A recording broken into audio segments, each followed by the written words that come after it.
লজের বারান্দা থেকে যেটুকু জঙ্গলের ভেতরটা উঁকি দেওয়া যায় আর কি। দূরে কুলিক নদী বয়ে যাচ্ছে তীর তীর করে, জল প্রায় নেই বললেই চলে। পরের বর্ষায় আবার ভরে উঠবে। সূর্য ডোবার সময়টা কি যে অপূর্ব লাগে। আকাশ নেমে এলো লজের সিঁড়ি দিয়ে।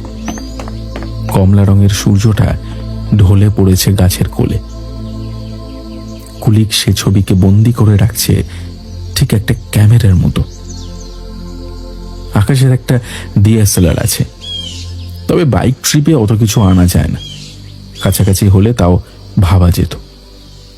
একই প্রথম অভিজ্ঞতা, কোনো রকম রিস্ক নেয়নিও। অগত্যা পকেট থেকে ফোনটা বের করে তাতেই কটা মুহূর্ত বন্দি করা গেল। জিগনেশ এক প্লেট চিকেন পকোড়া আর কফি নিয়ে বসেছে। লজের বারান্দা দিয়ে দেখছে আকাশকে। রাহুল পেছনে এসে পিঠে একটা চাঁটি মেরে জিগনেশকে বলল, সালা তোর শুধু খাওয়া, আবার পকোড়া নিয়ে বসেছিস। আগের চিকেন তন্দুরিটা তো এখনো হজম হয়নি। হ্যাঁ, এই খাওয়া নিয়ে কিছু বলবি না কিন্তু রাহুল, তুইও নে, কে বারণ করেছে? জায়গাটা ফাঁকা বলে ওদের কথাগুলো অস্পষ্টভাবেই কানে আসছিল আকাশের। সে হাসল মনে মনে। যেখানে দুজন থাকবে সেখানে তর্ক হবেই।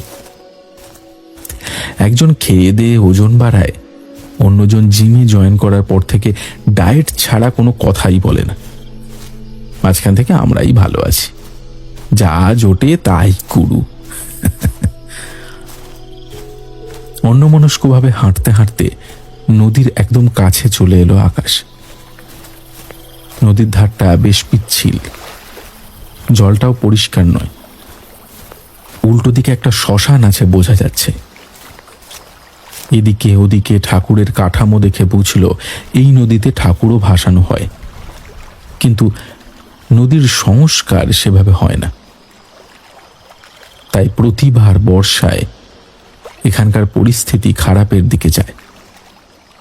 ঠান্ডা তেমন পড়েনি এখনো, তবে বিভৎস গরমটাও নেই। এসি রুম বুক করেছে ওরা, তাও সারাদিন এখন অফিসে থেকে এসির একটা বদ অভ্যেস হয়ে গেছে। মা থাকলে বেশ রাগ করতেন।